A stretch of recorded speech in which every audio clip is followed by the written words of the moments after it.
السلام علیکم ورحمۃ اللہ تعالی وبرکاتہ۔ نحمده ونصلي ونسلم على رسوله الكريم اما بعد فاعوذ باللہ من الشیطان الرجیم بسم اللہ الرحمن الرحیم ان اللہ وملائکته یصلون علی النبی یا ایہا الذین آمنوا صلوا علیہ وسلموا تسلیما اللهم صل على سيدنا ومولانا محمد معدن الجود والكرم وآله الكرام وابنه الكريم وبارك وسلم صلاة وسلاما عليك يا رسول الله صلى الله تعالى عليك وسلم۔ سورہ بقرہ آیت نمبر 106 کی تفسیر ہے۔ اللہ تبارک و تعالی ارشاد فرماتا ہے ما ننسخ من آیت او ننسها نأتی بخیر منها او مثلها الم تعلم ان اللہ علی کل شیء قدیر۔ جب ہم کوئی آیت منسوخ کرتے ہیں یا لوگوں کو بھلا دیتے ہیں تو اس سے بہتر یا اس جیسی اور آیت لے آتے ہیں۔ اے مخاطب، اے سننے والے، کیا تجھے معلوم نہیں کہ اللہ ہر شے پر قادر ہے، اللہ سب کچھ کر سکتا ہے۔ اس آیت کریمہ کا تھوڑا سا خلاصہ اس سے پہلے والے درس میں بیان کیا گیا تھا کہ نسخ کا مطلب کیا ہوتا ہے اور نسخ کی کتنی قسمیں ہوتی ہیں۔ فرماتے ہیں نسخ کا معنی ہے سابقہ حکم کو کسی بعد والی دلیل شرعی سے اٹھا دینا۔ پہلے کوئی حکم تھا تو دوسری قرآن پاک کی آیت کریمہ کے ذریعے ہی سے وہ حکم اٹھا دیا گیا، یا پھر حدیث متواتر کے ذریعے سے پہلے والا حکم ختم کر دیا گیا، یعنی پہلے والے حکم کی انتہا کو بتا دیا گیا، اس کی مدت کو بتا دیا گیا کہ پہلے والا جو حکم تھا وہ یہیں تک کے لیے تھا، اب اس پر عمل کرنے کی اجازت نہیں، اب جو دوسرا والا حکم آ گیا ہے اس پر عمل کرنا ہے، جو یا تو دوسری آیت میں بیان کیا گیا ہوگا یا حدیث متواتر میں بیان کیا گیا ہوگا۔ ابھی یہ آپ سماعت کریں گے کہ قرآن کی آیت کا جو حکم ہوتا ہے وہ قرآن کی دوسری آیت سے تو منسوخ ہوتا ہے، حدیث متواتر سے بھی منسوخ ہوتا ہے، اور یہ حقیقت میں سابقہ حکم کی مدت کی انتہا کا بیان ہوتا ہے، جو میں نے ابھی عرض کیا۔ منسوخ کرنے کا مطلب یہ ہوتا ہے کہ جو پہلے والا حکم تھا وہ یہیں تک کے لیے تھا، اس کی مدت کی انتہا بیان کی جاتی ہے، اور یہ حکم اب جو ہے اس پر عمل کرنے کی اجازت نہیں ہوتی، پہلے والے حکم پر عمل کرنے کی اجازت نہیں ہوتی، اب دوسرے والے حکم پر عمل کرنا ہے۔ نسخ کی 3 قسمیں میں نے بیان کی تھی۔ پہلی قسم یہ کہ تلاوت باقی رہے، حکم منسوخ ہو جائے، یعنی قرآن میں ابھی بھی بہت سی ایسی آیتیں جو پڑھی جاتی لیکن ان پر عمل کرنا جائز نہیں۔ اور دوسری قسم یہ ہے کہ حکم باقی رہے لیکن تلاوت منسوخ ہو جائے،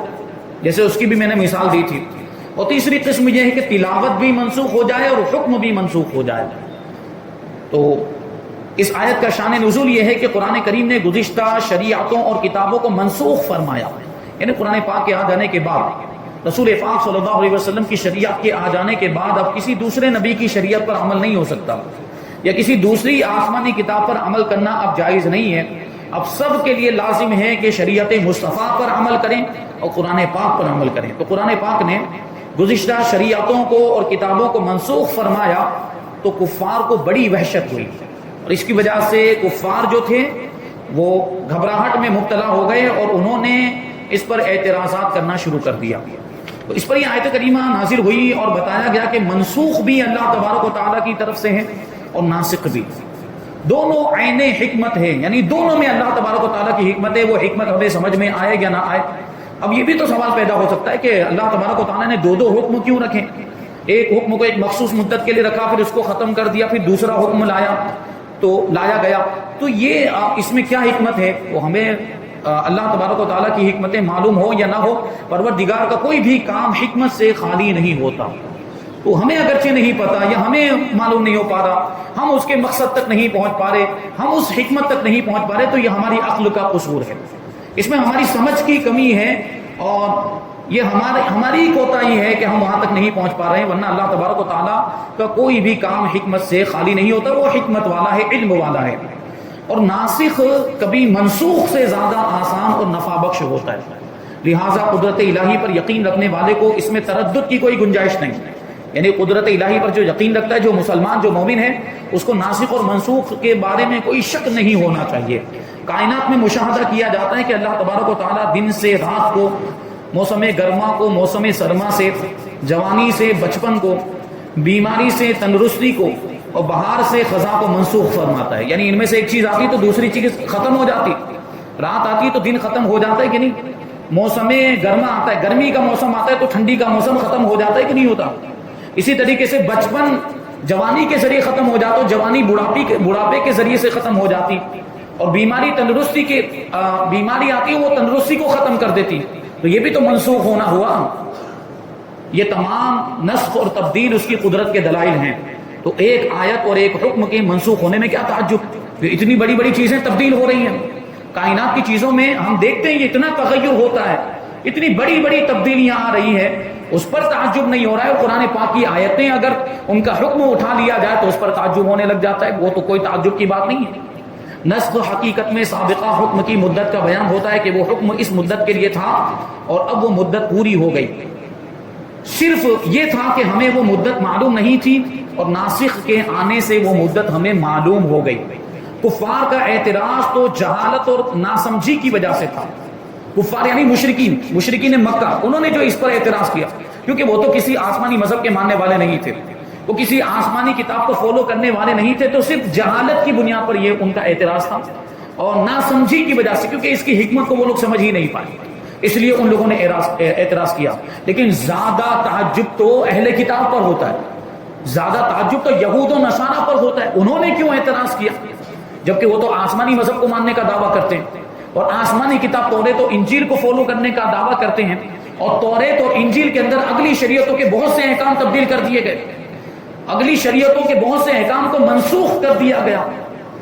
ہے۔ ابھی ایک مثال کے ذریعے بیان کریں گے، تو ان کو تو اعتراض کرنا ہی نہیں چاہیے۔ اگر وہ قرآن پر اعتراض کرتے ہیں، شریعت مصطفیٰ پر اعتراض کرتے ہیں، تو خود ان کے مذہب پر بھی اعتراض ہو رہا ہے، خود ان کی آسمانی کتابوں پر بھی اعتراض ہو رہا ہے، تو یہ تو بے وقوفی والی بات ہو گئی۔ اور ان پر زیادہ تعجب ہے یہود و نصارہ پر، یہ کیوں اعتراض کرنے، ان کو تو اعتراض کرنا ہی نہیں چاہیے۔ ان کا اعتراض کرنا سراسر جہالت اور جہالت پر مبنی، یا یہ کہا جائے ہٹ درمی پر مبنی۔ ہٹ درمی مطلب نہ ماننا، لیکن کہتے ہیں کہ اہل کتاب کو تو کسی بھی صورت میں یہ اعتراض نہیں کرنا چاہیے تھا، کیونکہ حضرت آدم علیہ السلام کی شریعت کے بہت سے احکام تو وہ بھی منسوخ مانتے ہیں، اہل کتاب بھی، جیسے بہن بھائی کا آپس میں نکاح حضرت آدم علیہ السلام کی شریعت میں جائز تھا، جو اس کی صورت میں نے بتائی تھی کہ کیسے ہوتا تھا۔ ایک حمل میں ایک لڑکا لڑکی پیدا ہوتے تھے، دوسرے حمل میں ایک اور لڑکا لڑکی پیدا ہوتے، تو پہلے حمل میں جو لڑکا ہوتا دوسرے حمل کی لڑکی کے ساتھ اس کا نکاح کیا جاتا، اور پہلے حمل میں جو لڑکی ہوتی دوسرے حمل کے لڑکے کے ساتھ اس کا نکاح کیا جاتا۔ یہ حضرت آدم علیہ السلام کی شریعت میں جائز تھا، اور اس کے علاوہ کوئی صورت بھی نہیں تھی اور اس کے علاوہ کوئی ذریعہ بھی نہیں تھا، کیسے کرتے، اس لیے ان کی شریعت میں جائز۔ لیکن جب آبادیاں پھیل گئی، قبیلے خاندان مختلف، یہ آبادیاں قومیں بس گئی، برادریاں بن گئی، تو پھر اب یہ اس کی ضرورت نہیں رہی، تو اب بہن بھائی کا جو نکاح ہے وہ حرام ہو گیا، اب آپس میں نکاح نہیں ہو سکتا، بگرچہ حمل الگ الگ ہی کیوں نہ ہو، اب نکاح نہیں ہو سکتا بہن بھائی کا آپس میں، تو یہ ان کی شریعت میں منسوخ ہو چکا تھا، یعنی اہل کتاب کی شریعت میں منسوخ ہو چکا تھا حضرت آدم علیہ السلام کی شریعت کا یہ حکم۔ اور حضرت آدم علیہ السلام کی شریعت کے دوسرے بھی بہت سارے احکام تھے جو یہود و نصارہ کی شریعت میں منسوخ ہو چکے تھے۔ تو فرماتے یوں ہی یہودیوں سے پہلے ہفتے کے دن دنیاوی کام حرام نہ تھے، ان پر حرام ہو گئے۔ ہفتے کے دن یعنی سنیچر کے دن، سنیچر کے دن ان کا جو وہ عبادت کے لیے مخصوص کیا گیا تھا، جو واقعہ اس سے پہلے مچھلی کو شکار کرنے کا بیان کیا گیا، تو ان کو اس دن حکم یہ تھا کہ صرف عبادت کریں، سنیچر کے دن دنیا کے سارے کام چھوڑ دیں، اور دنیا کا کوئی بھی کام کرنا ان کے لیے سنیچر کے دن جائز نہیں تھا، ان پر حرام، جبکہ اس سے پہلے والی شریعتوں میں ایسا حکم نہیں تھا، تو پہلے والی شریعتوں کے حکم کو تبدیل کیا گیا، اور یہ انہوں نے دیکھا بھی اور ملاحظہ بھی کیا۔ نیز توریت میں ہے کہ حضرت نوح علیہ السلام کی امت کے لیے تمام جانور حلال تھے، جبکہ حضرت موسیٰ علیہ السلام پر بہت سے جانور حرام کر دیے گئے، تو ان تمام چیزوں کے ہوتے ہوئے نسخ کا انکار کرنا کس طرح ممکن ہے، ان پر اور زیادہ تعجب ہوتا ہے۔ اب یہاں پہ نسخ کے چند احکام بیان کرتے ہیں کہ جس طرح کوئی آیت دوسری آیت سے منسوخ ہوتی ہے، اسی طرح حدیث متواتر سے بھی آیت منسوخ ہوتی ہے۔ حدیث متواتر کا مطلب اس سے پہلے کسی موقع پر بیان کیا گیا کہ حدیث متواتر رسول پاک صلی اللہ علیہ وسلم کی وہ حدیث ہوا کرتی ہے جس کو ہر طبقے میں اتنے لوگ روایت کریں، یعنی اتنی کثیر تعداد میں روایت کریں کہ ان کا کذب پر محال ہو، ان کا کذب پر متفق ہونا عقل محال سمجھے، ناممکن سمجھے. یعنی عقل یہ سمجھے کہ اتنے سارے لوگ جب اس کو روایت کر رہے ہیں تو وہ سب مل کر جھوٹ نہیں بول سکتے، اتنے سارے لوگ جھوٹے نہیں ہو سکتے ہیں، تو اس حدیث کو حدیث متواتر کہا جاتا ہے. تو حدیث متواتر کے ذریعے بھی کبھی قرآن پاک کی آیتوں کو آیتیں منسوخ ہوتی ہیں. نمبر 2، کبھی صرف تلاوت منسوخ ہوتی ہے، کبھی صرف حکم منسوخ ہوتا ہے، اور کبھی تلاوت اور حکم دونوں منسوخ ہوتے ہیں. بیہقی شریف میں ہے کہ ایک انصاری صحابی رات کو تہجد کے لیے اٹھے اور سورہ فاتحہ کے بعد جو سورت وہ ہمیشہ پڑھا کرتے تھے اس کو پڑھنا چاہا، لیکن وہ بالکل یاد نہ آئی. یاد کرنے کے باوجود بھی وہ سورت ان کو یاد نہیں آئی اور سوائے بسم اللہ کے کچھ نہ پڑھ سکے. صبح کو دوسرے اصحاب سے، اپنے ساتھیوں سے اس کا ذکر کیا تو ان حضرات نے فرمایا کہ ہمارا بھی یہی حال کہ ہم نے بھی اس سورت کو پڑھنے کی کوشش کی، ہمیں بھی وہ سورت یاد نہیں آئی. اب ہمارے حافظے میں بھی نہ رہی، یعنی ہماری یادداشت میں بھی نہ رہی، بالکل ختم ہو گئی. تو سب نے بارگاہ رسالت میں یہ واقعہ عرض کیا تو حضور پاک صلی اللہ علیہ وسلم نے ارشاد فرمایا کہ آج رات کو وہ سورت اٹھا لی گئی، یعنی وہ سورت منسوخ ہو گئی، یعنی اس کی تلاوت بھی منسوخ ہو گئی. اور فرمایا گیا کہ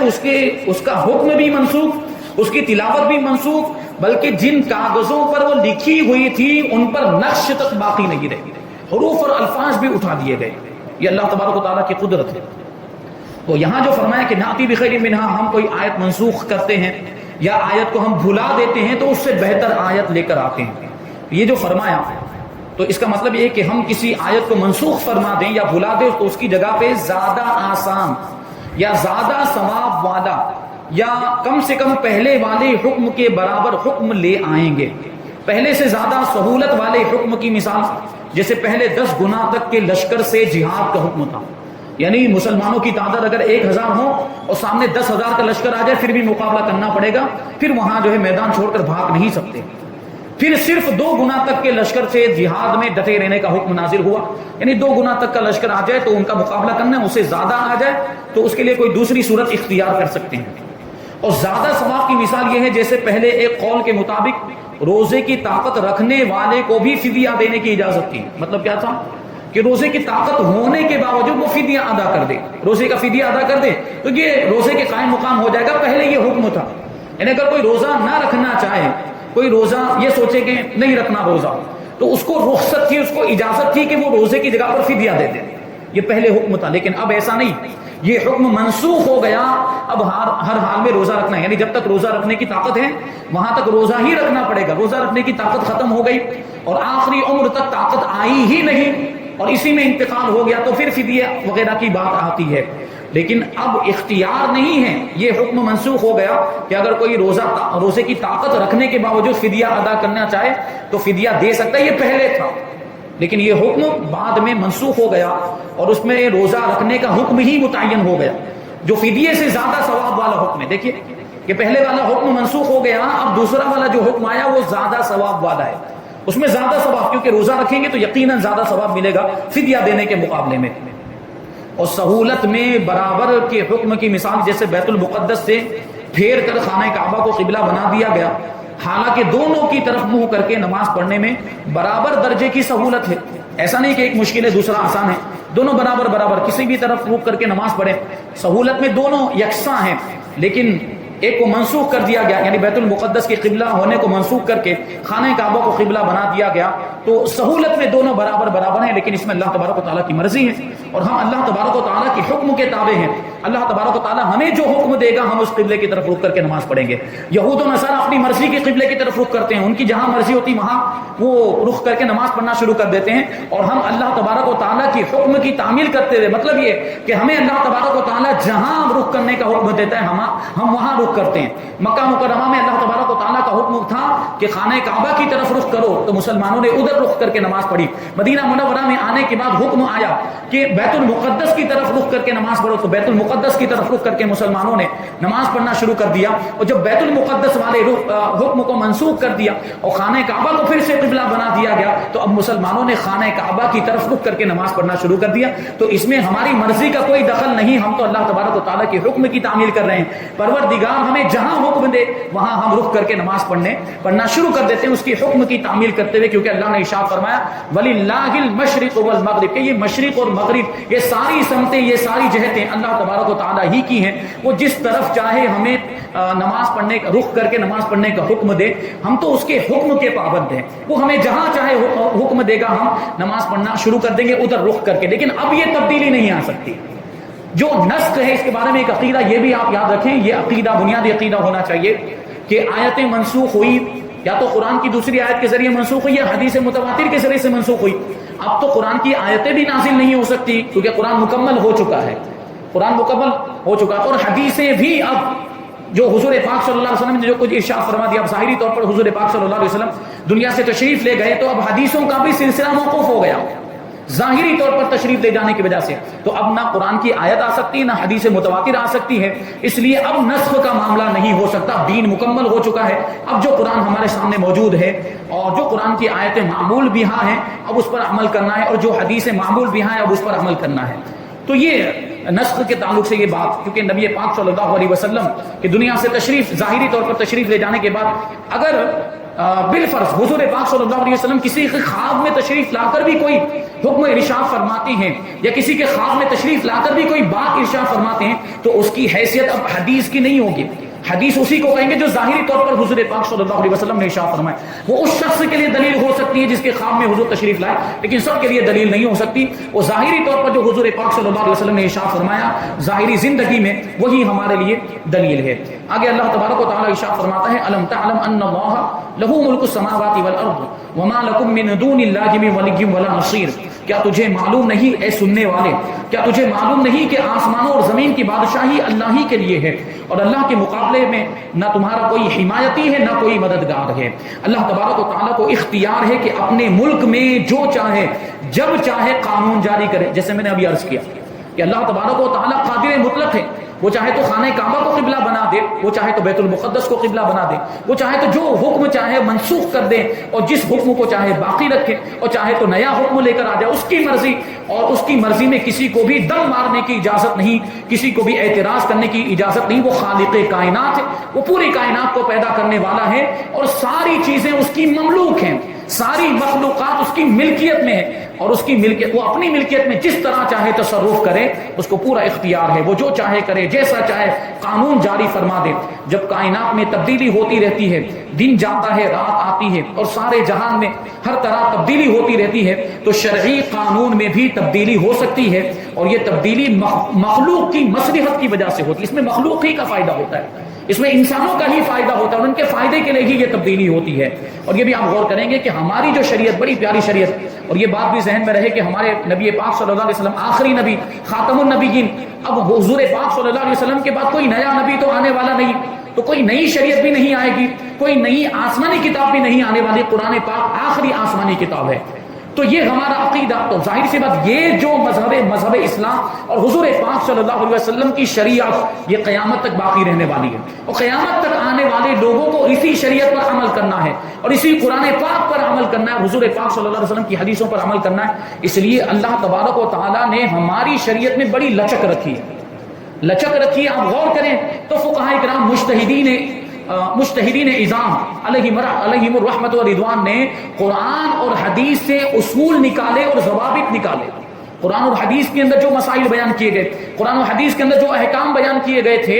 شریعت کے جو احکام بیان کیے گئے تھے، ان سے اصول نکالے کہ یہ حکم ہے تو یہ حکم کیوں ہے، علت معلوم کی، اس کا سبب معلوم کیا کہ یہ ناجائز ہے تو ناجائز کیوں ہے، جائز کیوں نہیں ہے، یہ حلال ہے تو حلال کیوں ہے، حرام کیوں نہیں، اور حرام ہے تو حرام کیوں ہے، حلال کیوں نہیں. اس پر غور و فکر کیا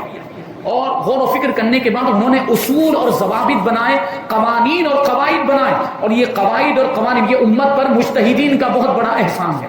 ائمہ مجتہدین کا یہ امت پر بہت بڑا احسان کہ وہ اصول اور قوانین بنا کر ہمیں انہوں نے دے دیے قرآن و حدیث کی روشنی میں. اور یہ نہیں کہا جا سکتا کہ ائمہ کرام کے اقوال پر عمل کرنا یا ان کے بنائے ہوئے اصول پر عمل کرنا یا ان کے بنائے ہوئے قوانین اور ضوابط پر عمل کرنا یہ قرآن و حدیث کے خلاف نہیں، کیونکہ انہوں نے جو اصول بنائے وہ کہاں سے بنائے، قرآن و حدیث کی روشنی میں ہی بنائے. انہوں نے جو ضوابط اور قواعد بنائے ہیں وہ قرآن و حدیث کی روشنی میں ہی بنائے، اور وہ حصول اور ضوابط قیامت تک کے لوگوں کے لیے کام آئیں گے، کیونکہ جب بھی کوئی نیا مسئلہ پیش آئے گا جو قرآن کے اندر صراحت کے ساتھ موجود نہیں اور جو حدیث کے اندر صراحت کے ساتھ موجود نہیں، تو اس کو انہی اصول کی روشنی میں حل کیا جائے گا۔ آج بھی حل کیا جاتا ہے، آج بھی بہت سارے نئے مسائل پیش آتے ہیں اور آئندہ بھی پیش آتے رہیں گے، اور انہی اصول اور انہی قوانین کی روشنی میں ان کو حل کیا جاتا رہے گا۔ اللہ تبارک و تعالیٰ کی یہ بھی قدرت ہے کہ شریعت کے اندر یہ اس طرح کی لچک رکھی گئی کہ زمانے کے اعتبار سے اس میں اس طرح کی تبدیلی ہوتی رہے۔ کچھ چیزیں بنیادی ہیں اور کچھ چیزیں ایسی جو قطعی ہیں، ان میں کوئی تبدیلی نہیں ہو سکتی، وہ چیزیں قیامت تک ویسی کی ویسی کی رہیں گی،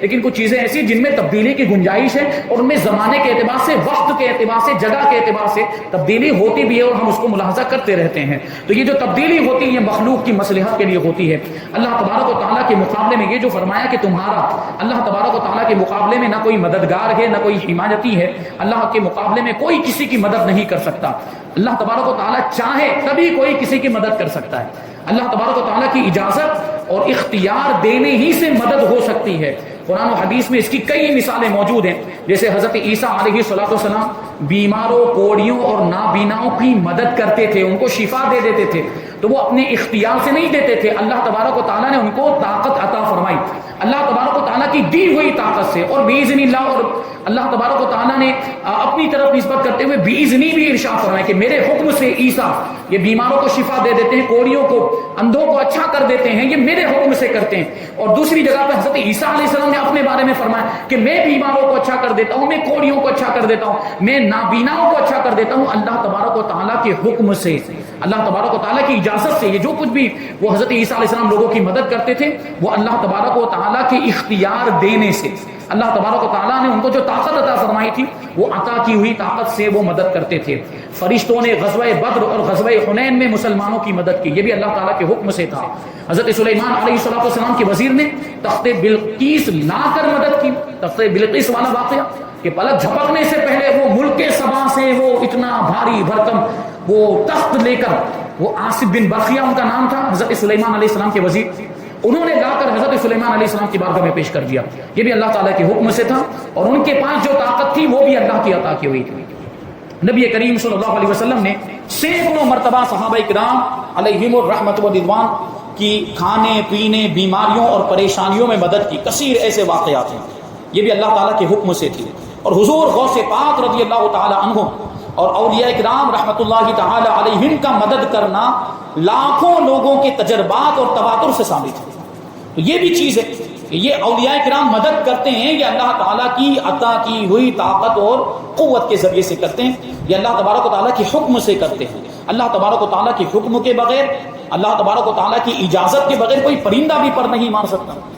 ٹھیک، ایک پتا بھی اپنی جگہ سے ہل نہیں سکتا۔ جو کچھ بھی کائنات میں ہو رہا ہے اللہ تبارک و تعالیٰ کی مرضی سے ہو رہا ہے۔ یہاں پر آیت نمبر 107 کی تفسیر مکمل ہوئی، انشاءاللہ آیت نمبر 108 اور 109 کی تفسیر ہم آئندہ درس میں شامل کریں گے۔ اللہ تبارک و تعالیٰ کی بارگاہ میں دعا ہے کہ جو کچھ بھی بیان ہوا اس پر ہم سب کو عمل کرنے کی توفیق عطا فرمائے، اور نور قرآن سے ہم سب کے دلوں کو روشن اور منور فرمائے۔ وما علینا الا البلاغ۔ السلام علیکم۔